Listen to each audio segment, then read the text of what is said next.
You don't see it as often these days, but the idea of continuity used to happen naturally in football. Before transfers dominated the way clubs built their squads, groups of players would go from competing together in the youth side to eventually getting their chance with the first team. With Real Sociedad, not only has a core of youth products gone from competing and winning together in a youth side to now competing in the Champions League, but their manager, Imanol Alguacil, has followed the very same path. Real Sociedad's approach to stability and continuity is bearing fruit, and they're a great example for clubs to follow.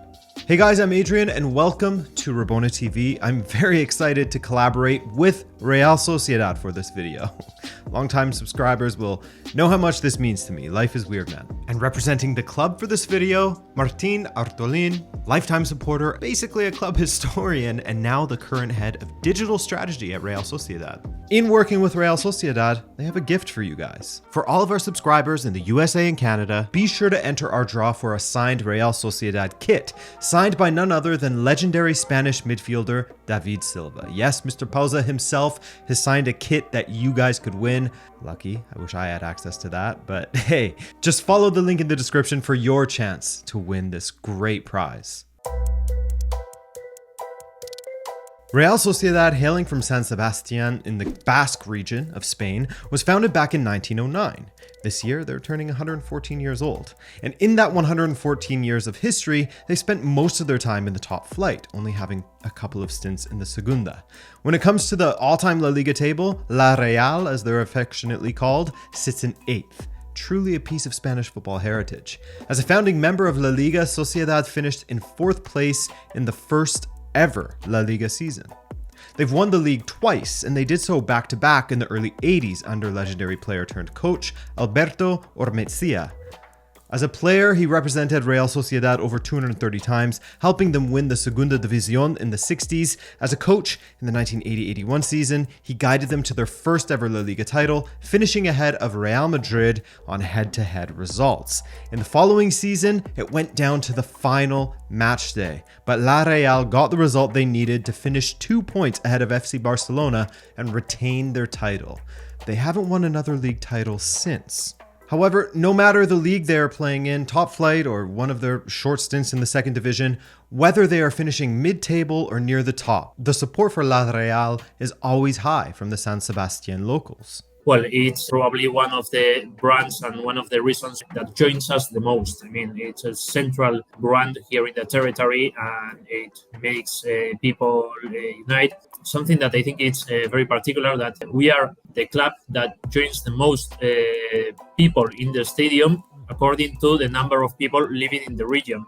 So the percentage of the people who come to the stadium is the highest one in La Liga. I think that's very significant. I mean, that is a number that tells a lot about us and the importance we have here in the region. Not only supporting the club, but being a part of the club, as much of Real Sociedad's success has come thanks to their incredible academy, Zubieta. Countless talent has passed through Zubieta and made it into La Liga, the most famous of which for the rest of the football world, Antoine Griezmann, of course, who joined in 2005 and made his debut for the first team in 2009 when they were still in the Segunda División. Other notable names, how about Xabi Alonso, for one, who returned to the club as the coach of their B team before moving on to coach Bayer Leverkusen recently.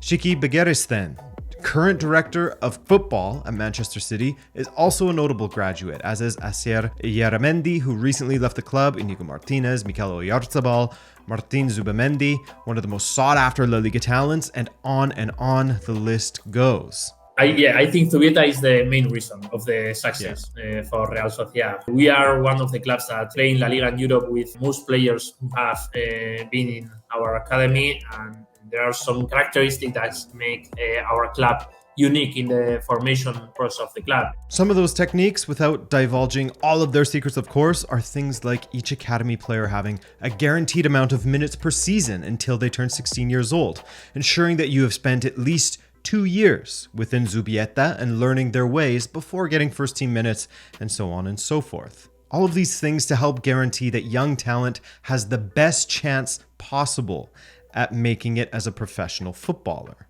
Real Sociedad are certainly one of those clubs where, in an alternate universe where football transfers were banned, La Real would be self-sufficient and do quite well. In fact, at one point in their history, we only used to play years with players who were formed in our academy, not as players, but players formed in our academy. And in the 90s, that changed, and we began signing also players from other countries. And we are very proud of that. I mean, since it's an evidence that our model can be adapted to players who come from many other places and they feel like home, the signings that come from other clubs find that stability in Real Sociedad that leads them to succeed.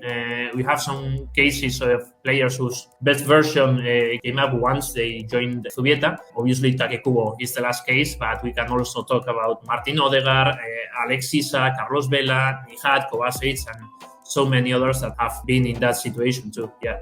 This perfect mix, this mix of a strong identity thanks to their academy while making smart recruitment choices, has bore fruit for them this season as they have returned to the Champions League for the first time in a decade. Let's continue the talent talk, shall we? Recently departed talents such as Martin Odegaard stand out, who you could argue Real Sociedad helped him to well and truly launch his career, just as that loan stint to Arsenal did. At Real Sociedad, his technical ability and intelligence was the perfect fit, allowing him to develop that side of his game further before taking the step to the Premier League. Carlos Vela did the inverse, however, where his stop-start time at Arsenal saw opportunities limited and he was sent on loan a million times, it felt like. At Real Sociedad, his ability was appreciated and he was able to shine the brightest. Initially joining on loan, he spent 7 years at the club, showing his full potential before heading to MLS. Takefusa Kubo, the Real Sociedad player of the season, is another player who was bounced around of late but found a home in Real Sociedad, a place where he could finally settle and exhibit his incredible technical ability. The former Barcelona, FC Tokyo, and Real Madrid man has played for many clubs at just the age of 22. Loans from Real to Mallorca ×2, Villarreal, Getafe showed perhaps that the Madrid Giants didn't believe he was ready for the bright lights of the Bernabeu just yet. But Sociedad saw the opportunity to sign a fantastic talent and they jumped on it. Kubo started the season with intent, scoring on his debut against Cadiz to win the match for La Real. In all this season, he scored 9 and assisted 7 in 35 La Liga appearances, while adding 2 more assists in the Europa League. He was indispensable to Imanol, as he was rolled out in a variety of positions to help cover injuries. While most of his time was spent on the flanks, Kubo showed that he could be productive through the middle as well, playing as a second striker. If his Club Player of the Season award, voted by the fans, was a sign of what's to come from Kubo at Real Sociedad, then they have a very special talent on their hands. Part of Kubo's success was thanks to the great understanding that he and legendary Spanish football player David Silva struck up. At 37 years old, Silva still oozes class on the ball, playing as a classic attacking midfielder in a free role. When you have a player as brilliant as Silva on your hands, there isn't much coaching needed, as he is a naturally brilliant player. His experience and class will have been indispensable for Imanol, however. And a tip of the hat to Brais Mendes as well, who was brought in from Celta Vigo this past season and fit the Real Sociedad mold quite perfectly. Alexander Isak leaving for Newcastle United last August would have been a massive hit for any manager, but in Imanol, Real Sociedad have the perfect fit, as he still managed to clinch Champions League football for La Real for the first time in a decade, back when Griezmann was still with the club. Speaking of still being at the club, that, in a sense, is a major part of Real Sociedad's success: continuity. It's one thing to have a great academy, but it's another completely to keep groups of players together for the betterment of the club. That was the old way of doing things, a group of players making their way through the youth ranks together. Sometimes their coach would come along with them, as this continuity would allow them to create an incredible bond, to understand each other on the pitch as if they were speaking telepathically. It's less commonplace now, at least amongst the elite clubs that are always winning the Champions League, etc. But it was far more common back in the day. But this idea of continuity, of players sticking together from youth football to the first team, helped to create an identity that's pre-baked into these players, while time together creates that understanding amongst each other. This is central to Real Sociedad's success, and all along, Imanol Alguacil, the current head coach, he's been there. First of all, Imanol is a Real Sociedad man through and through, as he himself came through the academy as a player. Well, I believe he's a person that represents really well the way we are, people from Guipúzcoa. He's a really hard worker and he works with modesty. The results are the ones who speak by himself. So people in Guipúzcoa get identified with him very easily because he's a normal person. I think that's a key factor of success for us. Upon finishing his playing career, he was back in the academy, though this time coaching at the various age levels and then taking on the Real Sociedad B team. One of the players that Imanol would have coached for the B team is French defender Robin Lenormand. Speaking to The Athletic in November of 2022, Lenormand said, quote, "The youth system is excellent. We had the only B team in the second division last season of all La Liga clubs. That's how good the level of young footballers coming through here is." It's one thing to have a great youth system, but it's another thing entirely for clubs these days to have some sort of continuity, which as mentioned is alive and well at Real Sociedad. Imanol has coached no fewer than 9 of his current first team players at the youth level. From Lenormand to Oyarzabal, Zubamendi to Berenetsia, it's easier to fit in when you're with the same group of guys from where you started to the top flight. It's easier to be on the same page when everyone has had the same education. What Imanol and Sociedad have achieved comes down to great coaching, for one, but continuity and another aspect have been key. Well, obviously there have been different reasons, but I'd say stability. I mean, since we've had the same coach for the last years and also the same base of players such as Oyarzabal, Iarra, who just left the team, but also Aritz Bustondo, Merino, Robin Lenormand, Alex Remiro, along with new signings of players who have performed also really well, like Takefusa Kubo. I think that's been the key of the success. This continuity and stability at the club has brought them so much success. They returned to La Liga 13 years ago, and in the last 4 years, they have slowly but surely climbed up the ranks. In 2021, they won the postponed 2020 Copa del Rey, their first top-flight trophy since 1987. Now they'll be competing in the Champions League. They'll have brighter lights on them, and they'll have additional funds at their disposal.